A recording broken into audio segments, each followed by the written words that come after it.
ఈ ఇశ్రాయేలీయులు తప్పు చేశారు. ఎవరు చేశారు? ఇశ్రాయేలీయులు అంటే ఎవరు? దేవుని ప్రజలు. దేవుని ప్రజలాలు ఇశ్రాయేలీయులు, యూదులు దేవుని ప్రజలు, దేవుని బిడ్డలాలు. దేవుని బిడ్డలు ఇశ్రాయేలీయులు తప్పు చేశారు. ఇశ్రాయేలీయులు తప్పు చేసే వరకే దేవునికి కోపం వచ్చింది. దేవునికి కోపం వచ్చింది. దేవునికి కోపం వస్తే, ఇప్పుడు మన కోపం వస్తే ఏం చేస్తాం? మా పిల్లల కొడతాం. పిల్లల్ని మన కోపం వస్తే ఏం చేస్తాం? కొడతాం. మరి దేవుడు ఎట్లా కొడతాడు? ఏంటమ్మా? దేవుడు ఎట్లా కొడతాడమ్మా? మరి దేవుని కోపం వస్తే కొడతాడు కదా, మరి ఎట్లా కొడతాడు? అర్థమైందా మీకు? దేవుడు ఎట్లా కొడతాడంటే మనకులాగా చెయ్యి తీసుకోను కట్టెపుల్ల తీసుకొని కొట్టాడు. దేవుడు కొట్టిపిస్తాడు. కొట్టే వాళ్ళ దగ్గరికి పంపించి కొట్టిపిస్తాడు. అర్థమైందా? యూదులు పాపం చేశారు, దేవునికి కోపం వచ్చింది. అప్పుడు వాళ్ళని కొట్టాలనుకున్నాడు. ఏం చేయాలి? అప్పుడు కొట్టాలనుకున్నప్పుడు ఏం చేసిండు? వేరే వాళ్ళు ఎవరంటే ఈ నెబుకద్నెజరుకు చెప్పిండు, అరే మా పిల్లలు తప్పు చేసిండ్రు, వాళ్ళను నీ చేతికి అప్పచెప్తున్నా, ఈ శంప ఆ శంప వాయించి వదిలిపెట్టరా అని దేవుడు నెబుకద్నెజరుకు అప్పచెప్పాడు. యూదులు ఎవరో తెలుసా? ప్రపంచంలో యుద్ధం చేసి గెలవాలంటే వాళ్ళ తర్వాతనే ఇంకెవరైనా. ఎందుకంటే ప్రపంచంలో యూదులు యుద్ధం చేస్తున్నారు అంటే వారి పక్షాన ఎవరుంటారు? జీవము గల దేవుడు యెహోవా ఉంటాడు. అందుకోసమే యూదులతో యుద్ధం చేయాలి అంటే శత్రువుల గుండెలు కరిగిపోతాయి, వాళ్ళ చేతులు వణుకుతాయి, గుండె దడ వస్తుంది. అర్థమైందా? తాటి ఆకుల సప్పుళ్ళు ఇని పరారైపోతారన్నమాట. అంటే అంత భయం యూదులంటే. ఎందుకు అంత భయం అంటే వారి శుద్ధికి పోతే ఎవరు వస్తారు వాళ్ళ వెనకాల? దేవుడు వస్తాడు. అందుకే వాళ్ళంతా ఫేమస్ అనమాట ప్రపంచం వల్ల. ఇప్పుడు ఫేమస్ కాదు, భూమి మీద ఉన్నప్పటికా నుంచి ఫేమసే వాళ్ళు. కారణం ఏంటంటే దేవుడు వాళ్ళ పక్షాన ఉన్నాడు. వీళ్ళని ఏమన్నంటే ఎవరు వస్తారు? అది ఆ భయంతోని, ఆ భయం సమస్త దేశాలకు ఉంది కాబట్టి ఏ దేశం కూడా ఈ దేశం శుద్ధికి రాదు, భయపడతారు. ఆ భయాన్ని వాళ్ళు మెయింటైన్ చేస్తే మంచిగా ఉండిపోవు. ఇప్పుడు మా శుద్ధికి ఎవరు రావట్లేడు, మేమే కింగ్లో మేమే రాజులం అని వీళ్ళు తప్పు చేశారు. ఎవరు? యూదులు. ఇప్పుడు దేవునికి కోపం వచ్చింది, కొట్టాలనుకున్నాడు. అప్పుడు ఏం చేయాలి? దేవునికి మనకులాగా శరీరం లేదు కదా, ఉందా? అప్పుడు కొట్టాలనుకున్నాడు. ఏం చేయాలి మరి అప్పుడు? అది కొట్టే వాళ్ళ దగ్గరికి ఎవరైనా నెబుకద్నెజరుకు చెప్పిండు, అరే భయ్ నేను మా ఊళ్ళు తప్పు చేశారు, నీ చేతికి అప్ప చెప్తున్నా, నువ్వు వారిని వాయించు. అర్థమైందా? యూదులను దేవుడు నెబుకద్నెజరు చేతికి అప్పచెప్తే నెబుకద్నెజరు ఏం చేసిండంటే కొట్టేశాడు వాళ్ళు. అర్థమైందా? యెరూషలేము పట్టణంలోనికి వచ్చి చెరగా ఈడ్చుకొని పోయి వాళ్ళ దేశంలో పని మనుషులుగా బానిసలుగా పెట్టుకొని వాళ్ళని అక్కడ హింసిస్తున్నాడు. అర్థమైందా? ఇక ఇప్పుడు ఆయనకు డిమాండ్ వచ్చింది. ఎవరికి? నెబుకద్నెజరుకు డిమాండ్ వచ్చింది. ఎందుకు? ఇప్పుడు ఒకరిని చూసి ఊరంతా భయపడుతుందమ్మా. ఒకరిని చూసి ఊరంతా భయపడుతుంది. ఒకడొచ్చి ఊరంతా భయపెట్టే వాడిని కొట్టిండు. ఇప్పుడు ఊరంతా ఎవరికి భయపడతారు? కొట్టిన వాడిని భయపడతారు.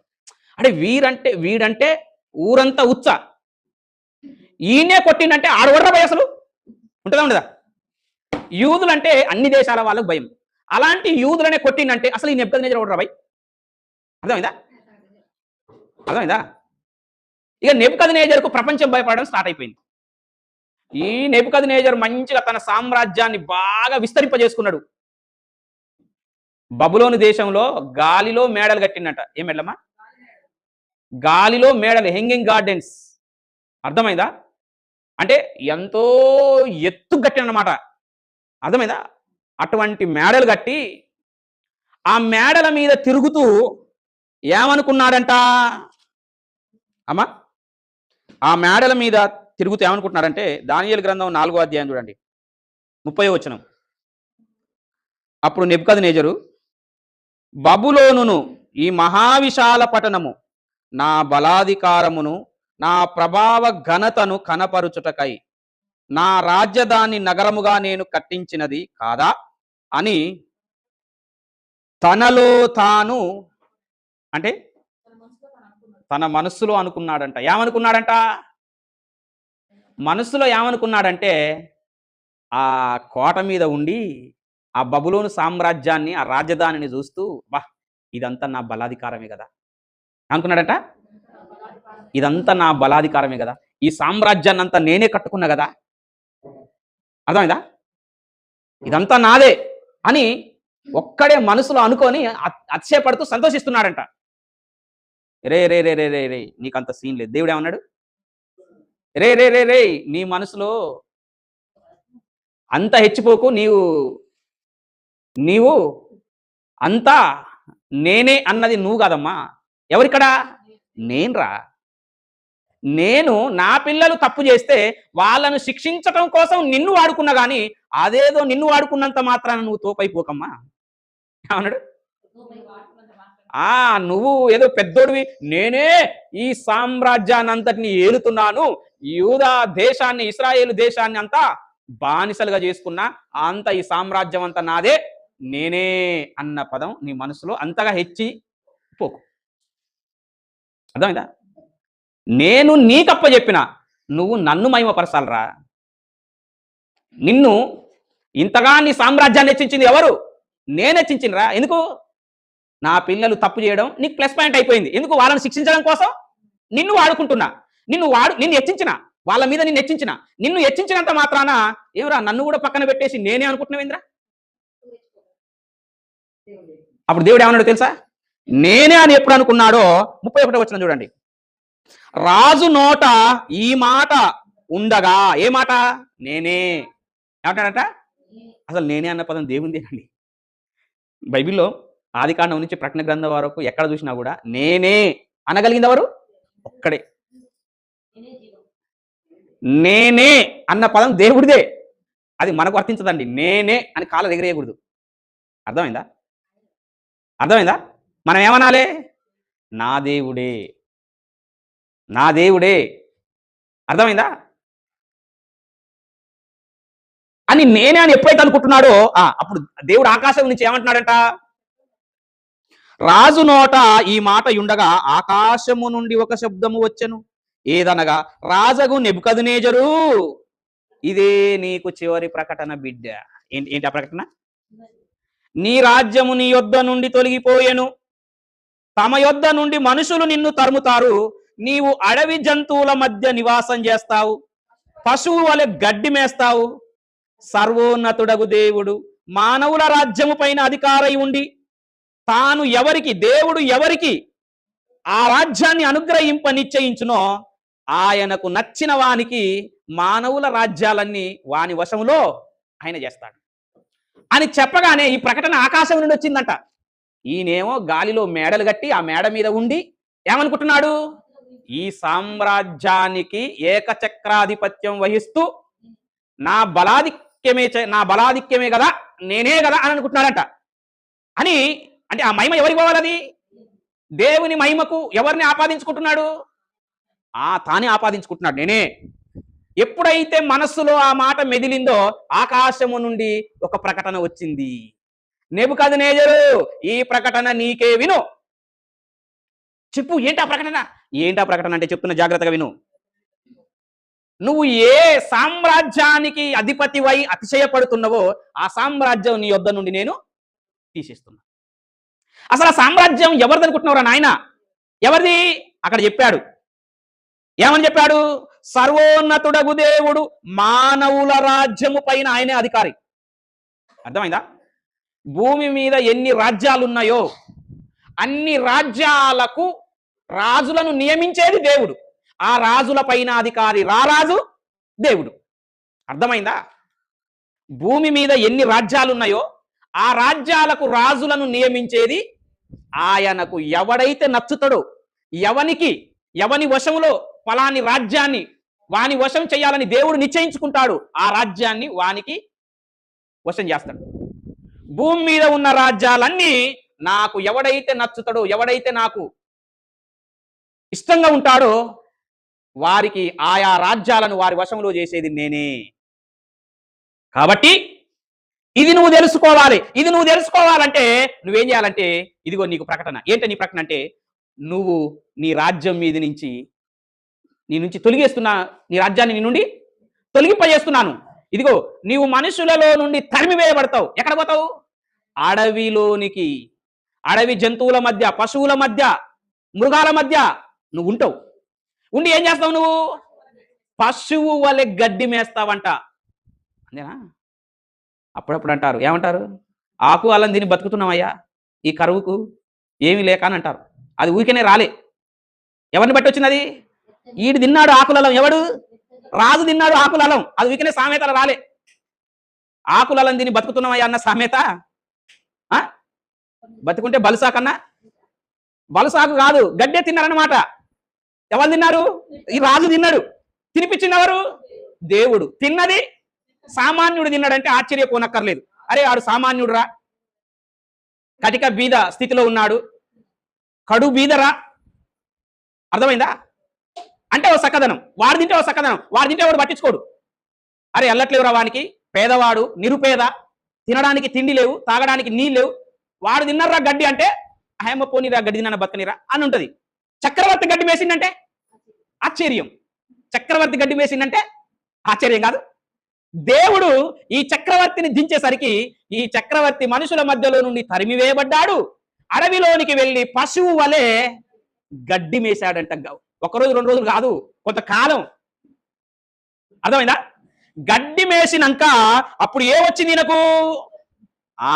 చదవండి ఒకసారి 34వ వచనం. ఇక్కడ 33వ వచనం నుంచి ఏముంటదంటే, అతడు అడవిలో గడ్డి మేస్తూ ఆ మంచు అతని మీద పడి అతని గోర్లు పక్షి గోర్లలాగా అయినాయంట. అర్థమైందా? ఆ వెంట్రుకలు కూడా అడవి జంతువుల వెంట్రుక శరీర చర్మం లాగా అట్లా అయిపోయింది. అడవి జంతువులాగా తయారైపోయిండు. 34వ వచనం. ఆ కాలము గడిచిన పిమ్మట నెబ్కద్నెజరును నేను మరలా మానవ బుద్ధి గలవాడనై నా కళ్ళు ఆకాశపు తట్టు ఎత్తి, ఎలా ఎత్తినట్టమా? నా కళ్ళు ఆకాశము తట్టు ఎత్తి. అర్థమైందా? ఆకాశము తట్టు ఎప్పుడు ఎత్తుతామో మనం కళ్ళు? పొగరు దిగినాక ఆకాశము తట్టు కళ్ళు ఎత్తుతాం. మనం పాట పాడతాం ఏమని? ఆకాశమందున్నాసీనుడా నీ తట్టు కనులెత్తుచున్నాను, నేను నీ తట్టు కనులెత్తుచున్నాను. ఆకాశమందున్నాసీనుడా నీ తట్టు కనులెత్తుచున్నాను, నేను నీ తట్టు కనులెత్తుచున్నాను. ఇంకా చరణాలు ఉంటాయి. మన 121వ కీర్తన 120 కీర్తనలు ఉంటుంది. ఏంది? నేను కొండల తట్టు నా కనులెత్తుచున్నాను, ఆకాశము తట్టు కనులెత్తుచున్నాను, నాకు సహాయం ఎక్కడ నుండి? ఎవరికి కావాలంట సహాయం? ఎవరికి కావాలమ్మా సహాయం? చక్రవర్తికి, సామ్రాజ్యాధినేతకు సహాయం కోసం కొండల తట్టు. అది ఇంతకుముందు ఏమనుకున్నాడు చెప్పండి మనసులో?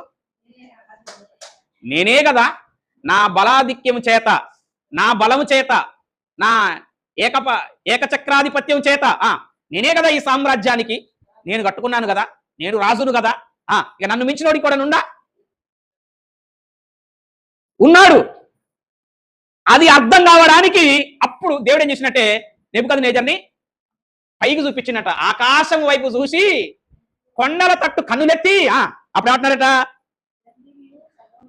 నా కళ్ళు ఆకాశము తట్టు ఎత్తి చిరంజీవియు సర్వోన్నతుడగు దేవునికి స్తోత్రము చేసి ఘనపరిచి స్తుతించి ఆయన ఆధిపత్యము చిరకాలము వరకు, ఆయన రాజ్యము తరతరములకు ఉన్నవి. భూనివాసులందరూ దేవుని దృష్టికి ఎన్నికకు ఆయన పరలోక సేనా ఎడల భూనివాసుల ఎడల తన చిత్తము చొప్పున జరిగించుచున్నాడు. ఆయన చెయ్యి పట్టుకొని నీవేమి చేయుచున్నావని ఆయనతో చెప్పుటకు ఎవడు? చూసావా? ఆకాశము తట్టు కనులెత్తి దేవుణ్ణి స్తుతించుచు గణపరుచుచు స్తోత్రము చేయుచు మానవుల రాజ్యముల పైన ఆయనే అధికారి అని తెలుసుకున్నాడంట. ఆయనే అధికారి అని తెలుసుకున్నాడంట. 37 వచనంలో అంటాడు, ఈలాగు నెబుకద్నెజరును నేను, ఎవరమ్మా? నెబుకద్నెజరును నేను. ఈ మాట ఎప్పుడు అర్థమో తెలుసా? నెబుకద్నెజరును నేను ముఖ్యమంత్రిగా ఒక ఎమ్మెల్యేగా ప్రమాణం చేసేటప్పుడు అర్థమైందా? తర్వాతకి పోలీస్ స్టేషన్లో కంప్లైంట్ రాసేటప్పుడు నెబుకద్నెజరును నేను పలాని గ్రామవాసిని, పలాని వారితో తగాదయింది, ఒక ఫిర్యాదు రాసేటప్పుడు, ఒక కంప్లైంట్ రాసేటప్పుడు, ఒక ప్రమాణం చేసేటప్పుడు నేను అన్న పదం అర్థమైందా? అప్పుడు ఇంతకు ముందేమో నేను అని మనసులో అతిశయపడ్డాడు ఈయన. ఇప్పుడు ఏమనుకుంటున్నాడు? అసలు నువ్వెవరో దేవుడు గుర్తు చేస్తున్నాడు. నీ స్టేటస్ ఏంటి, నీ హోదా ఏంటి, అసలు నువ్వు ఎవడివి, అసలు నీ స్థితి ఏందో దేవుడు గుర్తు చేస్తున్నాడు. ఎవరికి? చక్రవర్తికి, అధిపతికి, రాజుకు, సామ్రాజ్యాధిపతి నేతకు గుర్తు చేస్తున్నాడు. ఏమని? అప్పుడు అనుకుంటున్నాడు, పశువుల గడ్డి మేసినాక, పశువు అడవి మృగంలాగా శరీరము గోళ్ళు మారిపోయిన తర్వాతకి అర్థమైందా? ఎండకు వానకు మంచుకు ఆ దేహం దడిచిపోయినాక అర్థమైందా? ఆకాశము తట్టు కన్నులెత్తి ఏంది నాకు ఈ గతి పట్టిందనే ఆలోచన వచ్చింది. అప్పుడు దేవుని స్తుతిస్తున్నాడంట, అప్పుడు దేవుడిని గణపరుస్తున్నాడంట, దేవుని మహిమపరుస్తున్నాడంట, దేవునికి స్తోత్రం చేస్తున్నాడంట. చివరిగా అంటున్న మాట ఏందో తెలుసా? 37 వచనంలో, నెబుకద్నెజరును నేను పరలోకపు రాజు యొక్క కార్యములన్నీ సత్యములు, ఆయన మార్గములు న్యాయములునై ఉన్నవని, గర్వముతో నటించు వారిని ఆయన అనుపశక్తుడనియు, ఆయనను దేవుని స్తుతించుచు, దేవుణ్ణి కొనియాడుచు, దేవుణ్ణి ఇది ఫస్ట్ చేస్తే బాగుండిపో కదా. ఇదేం చేయాలి? నిన్ను బబులోను దేశం ఎక్కడో ఉంది, అది గుర్తింపు లేని దేశం. అర్థమైందా? దానికి గుర్తింపిచ్చినవారు దేవుడిచ్చాడు. ఎందుకు గుర్తింపిచ్చాడు? తన పిల్లలైన యూదులు తప్పు చేయడం వానికి ప్లస్ పాయింట్ అయిపోయింది. యూదులు తప్పు చేశారు, వీళ్ళను శిక్షించడం కోసం, వీళ్ళని కొట్టడం కోసం ఇంకొకరిని ఎన్నుకోవాలి కదా. అది బబులోనుని ఎన్నుకున్నాడు. దేవుని బిడ్డలను కొట్టినంత మాత్రాన నువ్వు దేవుని మీద గెలిచినట్టు ఫీల్ అయితే ఎట్లా చెప్పు? నెబుకద్నెజరు ఏదో నా పిల్లలు తప్పు చేశారు, ఆ తప్పుకు వారిని దండించడం కోసం నీ చేతికి నేను అప్పచెప్తే నువ్వు నా మీదనే గెలిచినంత ఫీల్ అయితే ఎట్లరా నెబుకద్నెజరు? అర్థమైందా? అప్పుడు దేవుడు నేనేంటో నీకు చూపిస్తా, నా పిల్లలకు కాదు చూపించవలసిందని నేనేంటో ఎవరు చూపించాడు? నెబుకద్నెజరు చూపించాడు. అప్పుడు ఆయన ఒప్పుకున్నాడు. ఏమని? నెబుకద్నెజరును నేను మానవుల రాజ్యాలపైన సర్వోన్నతుడు చిరంజీవియునగు దేవుడు, పరలోకమందున్న దేవుడు, ఆయనే రారాజు. ఆయన ఎవ్వనికి ఇయ్యాలనుకుంటే నాకు ఇయ్యాలనుకున్నాడు, నాకిచ్చాడు, కానీ నేను నిలబెట్టుకోలేదు, నా తప్పైందని ఒప్పుకుంటున్నాడు. ఒప్పుకోలేదా? ఆయన చేసిన తప్పేంటి? 5వ అధ్యాయం 20 వచనం చూడండి ఒకసారి. అయితే అతడు మనస్సును అతిశయించి బలత్కారము చేయుటకు అతని హృదయమును కఠినము చేసుకునగా, దేవుడు అతని ప్రభుత్వం అతని యొద్ద నుండి తీసివేసి అతని ఘనతను పోగొట్టాడు. అప్పుడు అతడు మానవుల యొద్ద నుండి తరమబడి పశువుల వంటి మనసు గలవాడై మహోన్నతుడగు దేవుడు మానవుల రాజ్యములలో ఏలుచు ఎవరిని స్థాపింపగోరునో వారిని స్థాపించునని అతడు తెలుసుకొని వరకు, నెబుకద్నెజరు తెలుసుకునేంత వరకు అడవి గాడిదల మధ్య, పశువుల మధ్య గడ్డి మేస్తూ బతికాడంట. నెబుకద్నెజరు చక్రవర్తి, ప్రపంచ సామ్రాజ్యాధినేత మనసులో ఏమనుకున్నాడంటమ్మా? 5వ అధ్యాయం 20 వచనంలో, నెబుకద్నెజరు మనస్సున అతిశయించి. ఏమమ్మా? ఏం చేశాడు నెబుకద్నెజరు? అతిశయించడం అంటే గర్వపడటం, అతిశయించడం. మనస్సులో అతిశయపడ్డాడంట. ఎవరి మీద? రాజ్యాన్ని చూసుకొని అతిశయమా? ప్రభుత్వాన్ని చూసుకొని అతిశయమా? ఎప్పుడైనా ఒక రాజ్యాన్ని చూసి కానీ, మన బలాన్ని చూసి కానీ, మన డబ్బును చూసి కానీ, మన జ్ఞానాన్ని చూసి కానీ, మన బలగాన్ని చూసి కానీ, మనకున్న ఖండబలాన్ని చూసి కానీ, మనకున్న భూముల చూసి కానీ, మనకున్న ఆస్తుల చూసి కానీ, మనకున్న అండను చూసి కానీ, మనకున్న పలుకుబడిని చూసి కానీ, మనకు తెలిసిన రాజకీయ నాయకుల అండ చూసి కానీ ఎప్పుడు కూడా చేయపడొద్దు ఒకరిని చూసి. అది మనకు స్థిరం కాదు. మన కడుపున పుట్టిన తమ్ముళ్ళు అన్నలు ఎంత బలంగా ఉన్నా వాళ్ళు మనకు స్థిరం కాదు. మన తోడబుట్టిన అక్క చెల్లెళ్ళు ఎంత బలంగా ఉన్నా వాళ్ళని చూసుకొని మనం మురిసిపోవద్దు, అతిశయపడొద్దు. అర్థమైందా? మనకు ఎన్ని డబ్బుల కరెన్సీ కట్టలున్నా వాటిని చూసి అతిశయపడవద్దు. ఎంత వెండి బంగారాలున్నా, ఎన్ని తులాలు ఉన్నా వాటిని చూసి ధీమాగా ఉండకూడదు. అర్థమైందా? అతిశయపడాలి. క్రైస్తవుడు అతిశయపడాలి.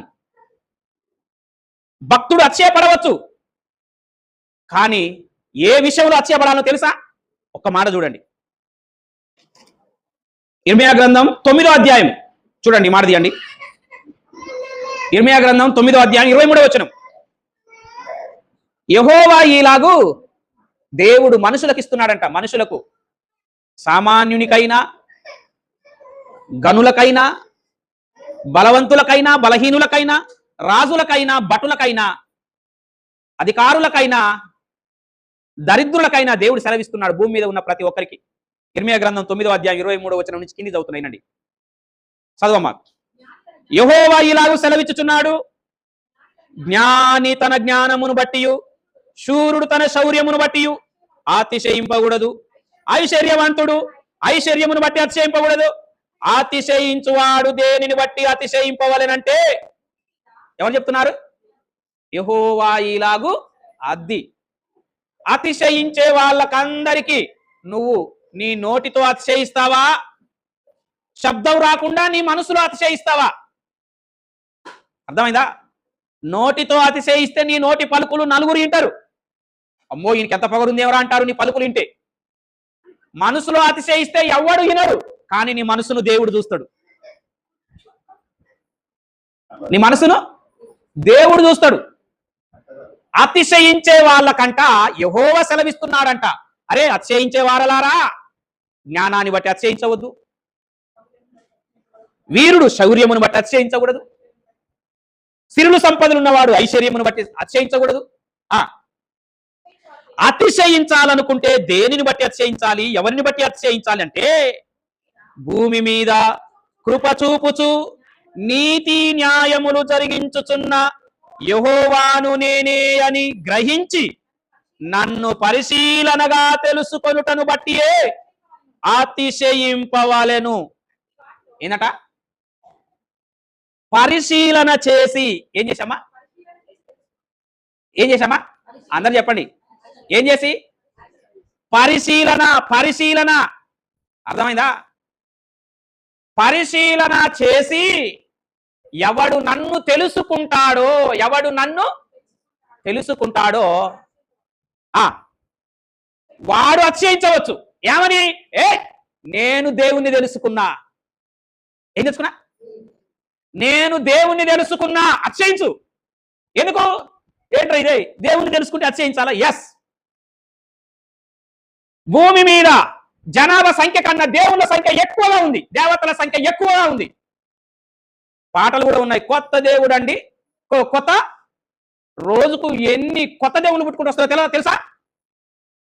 అర్థమైందా? మనిషి కంటికి కనిపించిన ప్రతిదీ దేవత దేవుడే. అర్థమైందా?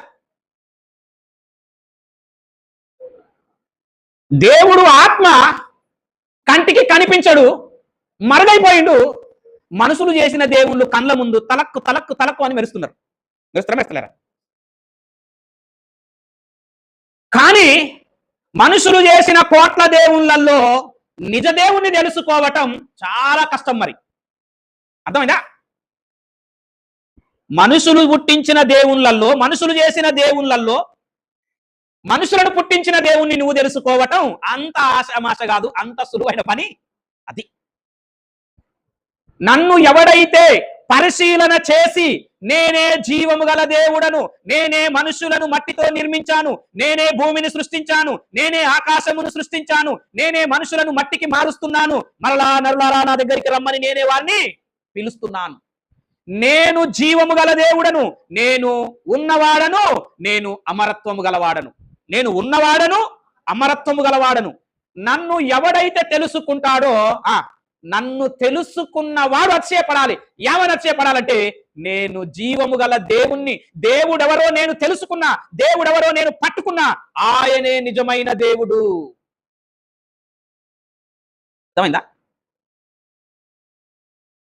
నిజ దేవుడు మరుగైపోయిండు. అర్థమైందా? యెహోవాను తెలుసుకొనుటలో, ఆయనను గురించి జ్ఞానం సంపాదించుటలో నువ్వు అతిశయపడు. అలాగా ఎవడు అతిశయపడతాడో, నువ్వు మనసులో అతిశయపడతావా, నాకులాగా నోరు చించుకొని అతిశయపడతావా? ఎవరైతే అలా అతిశయపడతాడో, ఆ అతిశయపడేవాడిని అతిశయాన్ని చూసి ఎవరు సంతోషపడతాడమ్మా? అది ఏమన్నాడు? అట్టి వానిలో నేను నేను దేవుడు అంటున్నాడు. ఏమంటున్నాడు తెలుసా? నేను ఆనందించేవాడను. అట్టి వానితో. ఎవనితో? అలాంటి అతిశయము గల వానితో. ఎవడైతే అలా అతిశయపడతాడో, ఆ అతిశయించే వానితో నేను కూడా అతిశయిస్తాను, నేను కూడా ఆనందపడతాను. ఇప్పుడు ఇంకో పాయింట్కి రావాలి మనం. ఫస్ట్ పాయింట్కి రావాలి. నెబుకద్నెజరు మనస్సులో అతిశయపడ్డాడు. ఏమని అతిశయపడ్డాడు చెప్పండి? యెహోవాయే జీవము గల దేవుడు, ఆయనే నిజమైన దేవుడు, ఆయనే నాకు ఈ సర్వ సామ్రాజ్యము మీద ఆధిక్యత ఇచ్చాడు, ఆయనే నన్ను ఏకచక్రాధిపతిగా చేశాడు అని తెలుసుకొని ఆయనకు లోబడి అతిశయించాడా? అదేనా అతిశయించింది? ఏమతిశయించాడు? దాంట్లో అతిశయించలే. ఆ సామ్రాజ్యానికి ఏకచక్రాధిపతి ఆధిపత్యం వహిస్తూ, గాలి మేడలలో వివరిస్తూ, ఆ రాజధాని నగరును చూస్తూ, ఆ మహాసామ్రాజ్యాన్ని వీక్షిస్తూ ఏమనుకుంటున్నాడంటే, ఇదంతా నా బలాధిక్యమే కదా, ఇదంతా నా బలాధిక్యమే, నేను నిర్మించుకున్న నా సామ్రాజ్యం ఇది అనుకుంటున్నాడు. వెరీ గుడ్ నెబుకద్నెజర్ అని దేవుడు సంతోషపడ్డా? రే రే రే రే ఆగా గర్వముతో ప్రవర్తించే వారిని అనుచగల శక్తిమంతుడు ఎవరు? రే రే రే రే నెబుకద్నెజర్, నువ్వు ఆ విషయంలో అతిశయపడుతున్నావు. నేను నీ అతిశయానికి సపోర్ట్ చేయను. నీ అతిశయం నాకు ఆనందం కాదు. నేను ఎలాంటి వాడిని చూసి అతిశయపడతానంటే, పరిశీలన చేసి నన్ను తెలుసుకో. అర్థమైందా? అందుకే అపోస్తుల కార్యంలో దేవుణ్ణి తెలుసుకోవాలంటే అపోస్తుడైన పౌలు ఏమంటాడో తెలుసా? చదవండి ఆ మాట కూడా ఒకసారి. అపోస్తుల కార్యం 17వ అధ్యాయం 26-27 వచనాలు. మరియు యావత్ భూమి మీద కాపురముండుటకు దేవుడు ఒక్క మనిషి నుండి, ఆదాము నుండి ప్రతి జాతి మనుషులను సృష్టించి, ఈ భూమి మీద ఉన్న మనుషులందరూ ఒకవేళ దేవుని తడువులాడి కనుగొందురేమో అని. ఏందమ్మా? ఎవరిని ఎలా ఎలా ఎలా కనుగొంటారట? తడువులాడి అంటే ఎలా తడువులాడాలమ్మా? ఎలా? దేవుడు ఆత్మ. యోహాను సువార్త 4వ అధ్యాయం 24వ వచనం ఏంటి? దేవుడు ఆత్మ. ఆయన కనిపిస్తాడా? ఆత్మ కనిపిస్తుందా అమ్మా? ఆత్మ కనిపిస్తుందా? కానీ పట్టుకోవాలి మరి. ఇక్కడ ఫ్యాన్ తిరుగుతుంది, ఇంతసేపు కరెంట్ రాకపోతే ఇబ్బంది పడ్డాం. ఫ్యాన్ తిరుగుతుంది, గాలి ముఖానికి కొడుతుంది, చల్లగా ఉంది, గాలిని పట్టుకుంటామా? కానీ పట్టుకోవాలి మరి. ఇప్పుడు మీరు గాలిని పట్టుకోవాలి. తెలుగు కళలో ఎవరో నేను చూస్తా, పట్టుకుంటారా గాలి? పట్టుకోరా? ఎందుకు పట్టుకోరు? ఉందా లేదా? దొరకదా? ఎక్కడ పోతుంది అది? గాలి దొరకదా? అంటే గాలి ఉందా లేదా? ఇంతకు ఉంది కానీ పట్టుకోలేవు. దేవుడు ఆత్మ, కళ్ళకు కనపడాడు కానీ ఇజాలే పట్టుకోవాలి, వెతకాలి. ఏడ దొరుకుతాడమ్మా? ఇప్పుడు కళ్ళకు కనపడే వ్యక్తి అయితే, ఇప్పుడు మీ అబ్బాయి ఎక్కడ తప్పిపోయింది అనుకో, ఈ ఊరంతా తిరుగుతావు, బజారు పోయి మా అబ్బాయి కనపడ్డా అని ఆ బజార్ని అడుగుతావు. ఇంకో పై బజారుకు పోతావు, కాలనీకి పోతావు, అక్కడ మా అబ్బాయి ఇక్కడ కనిపించినా అని అడుగుతావు. కనపడ్డోళ్ళనల్లా అడుగుతావు. ఏమని అడుగుతావు? మా అబ్బాయి ఇక్కడ కనపడ్డా ఎవరికన్నా అని అడుగుతావు. కనిపిస్తే ఇప్పుడే మీ అబ్బాయి ఇక్కడ పోయిందని చెప్తారు వాళ్ళన్నా. కనిపించకపోతే మీ అబ్బాయి పొద్దున్న నుంచి ఇక్కడ కనిపించలేదని చెప్తారు. ఇప్పుడు దేవుడు ఎవరు? ఆత్మ. ఆయనని మనం ఏం చేయాలంట? తడవులాడి వెతికి పట్టుకోవాలంట. ఎక్కడ దొరుకుతాడమ్మా? ఎవరన్నా అడిగితే ఏంటమ్మా దేవుడు ఇక్కడ కనిపించినాడమ్మా, ఈ ఊర్లో మాయమై ఆ ఊర్లో తేలితే, ఆ ఊర్లో మాయమై ఇంకో ఊర్లో తేలితే ఊరూరన్నా తిరుగుతాం, ఈ ఊర్లో దేవుడు కనపడ్డాడమ్మా అని. అర్థమైందా? దేవుడు ఏంటి? ఆత్మ. కనపడాడు కానీ పట్టుకోవాలి. ఎట్లా సాధ్యం? ఎవరిని దొరుకుతాడు? కనపడే వ్యక్తులను పట్టుకోవడానికే తీసుకొచ్చి వదిలేస్తాం. పోని వాడే తిరిగి ఇంటికన్నా వస్తాడు, లేకపోతే పానం విసికితే పోలీస్ స్టేషన్లో ఒక కంప్లైంట్, బస్ స్టాండ్లలో ఒక పోస్టర్, ఈ వ్యక్తి కనపడుట లేదు, ఈ వ్యక్తి పలాని టయానా పలాని డేట్లో మిస్ అయిపోయిండు, కనపడతలేడు. కనపడ్డ వాళ్ళు ఎవరైనా ఈ కింది నెంబర్లకు ఫోన్ చేయండి, ఫోన్ చేస్తే మీకు కొంత డబ్బు ఇవ్వబడుతుంది. అర్థమైందా? ఎవడన్నా వానికి కనపడితే వాడు చెప్తాడు. అర్థమైందా? కనపడితే చెప్తాడు. అర్థమైందా? కాబట్టి చూడండి, ఇక్కడ ఏంటంట, దేవునిని తడవులాడి కనుగొందురేమో అని. ఏం చేయాలటమ్మా? దేవుని కనుగొనాలి. ఈ భూలోకంలో కోటాను కోట్ల దేవుళ్ళు, కోటాను కోట్ల దేవతలు, జనాభా, మనుషుల జనాభా లెక్కల కన్నా దేవుళ్ళ లెక్క ఎక్కువగా ఉంది. మరి నువ్వు కనుగొని వెతికి వెతికి ఈ పుస్తకం చదివి, ఆ పుస్తకం చదివి, ఈ గ్రంథం చదివి, ఆ గ్రంథం చదివి, వీడు చెప్పేదిని వాడు చెప్పేదిని, అర్థమైందా? ఈయనతో డిబేట్ చేసి, ఆంతో డిబేట్ చేసి, వీడి డిబేట్లో ఏం తెలింది, వాడి డిబేట్లో ఏం తెలింది, ఈ పుస్తకం వల్ల ఏముంది, ఈ గ్రంథం వల్ల ఏముంది, ఆ వేదం వల్ల ఏముంది, ఇవన్నీ చదివి నేనే యెహోవాని, నేనే నిజమైన దేవుణ్ణని ఎవడు తెలుసుకొని అతిశయపడతాడో వాణ్ణి చూసి నేను కూడా అతిశయపడతా, ఆనందపడతా, సంతోషపడతా. అర్థమైందా? కాబట్టి భూమి మీద ఎవడైనా అతిశయపడుతున్నాడు అంటే, భూమి మీద ఎవరైనా అతిశయపడుతున్నారంటే ఆ అతిశయానికి కారణం దేవుడై ఉండాలి. ఆ అతిశయానికి కారణం డబ్బు, మనుషులు, హోదాలు, భూములు, ఆస్తులు, పదవులు అయి ఉండకూడదు. ఉంటే అవి అన్ని